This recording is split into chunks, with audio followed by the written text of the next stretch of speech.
You've just checked into a seemingly ordinary hotel, a cozy little spot away from the busy city life, tucked into a quiet corner of a forgotten town. The air smells fresh, the atmosphere calm, almost too calm. But as you walk through the old, creaky wooden doors, something feels off. You're unsure why, but a small voice in your head warns you. This place isn't right. The front desk is manned by a middle-aged woman with pale skin and hollow eyes.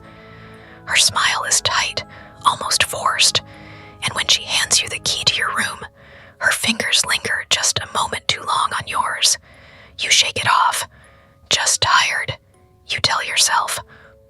It's been a long journey, but the uneasy feeling never fully fades.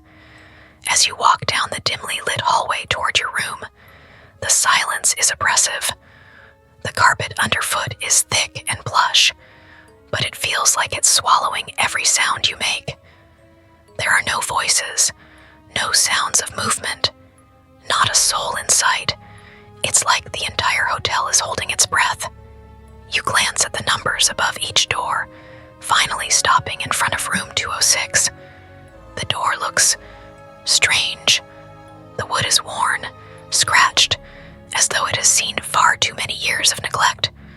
You unlock it and step inside. The room is old, no doubt about it. The furniture looks antique, worn but functional. The bed is made, the curtains drawn, and the air smells stale. It doesn't seem that bad. But then, you notice something. The closet door is slightly ajar. Your heart skips a beat. You haven't touched it, but the door is open, just enough for you to see the shadows cast inside. You tell yourself it's nothing, just an old hotel. But that nagging feeling intensifies. You go to close the door, but as your hand reaches out, you feel a sudden chill. It's as though the temperature in the room drops several degrees in an instant. You shiver, pulling your hand back, and for a moment, the air feels heavier, like something is watching you from the shadows within the closet. With a deep breath, you force yourself to look away, trying to shake the strange sense of dread creeping up your spine. You pull out the room's old, dusty remote control for the TV, hoping to distract yourself. But just as you're about to press the power button, a low groaning sound echoes from the hallway. It's distant at first, almost like wind, but it's getting closer. It's the sound of someone dragging their feet, shuffling slowly down the corridor. You stand still, your pulse quickening, listening. The footsteps stop right outside your door. The air in the room thickens. You feel as though something is standing just beyond the threshold, waiting for you to open it. The hairs on the back of your neck rise, but you tell yourself it's just your imagination. You press the remote. The TV flickers on, static dancing across the screen for a few seconds before the image clears. The picture on the TV is strange, an old black and white film from a time long ago of a smiling couple sitting at a table. The man's face looks distorted, unnatural. His eyes are too wide, too open, like something was staring at you through the screen.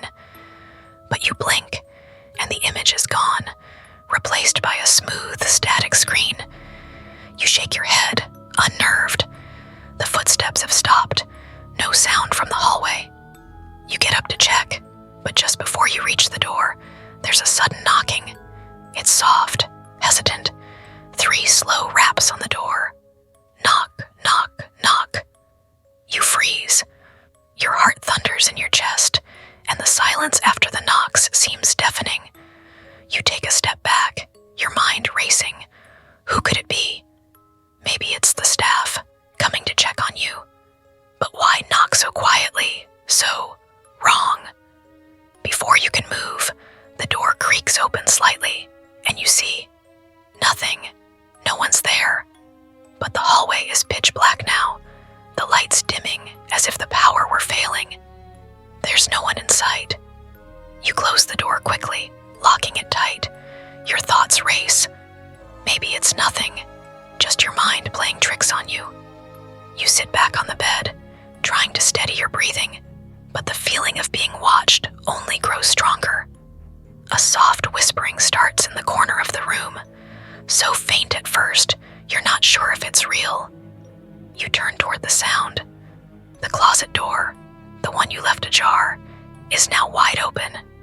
It's dark inside, but you think you see something moving. The whispers get louder, more distinct, as if someone or something is breathing your name. You feel the hairs on your arms stand on end.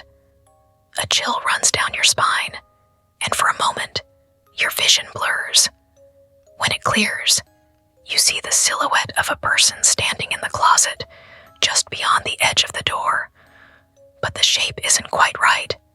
It's distorted, the figure flickering in and out of view like static. You try to scream, but no sound escapes your throat.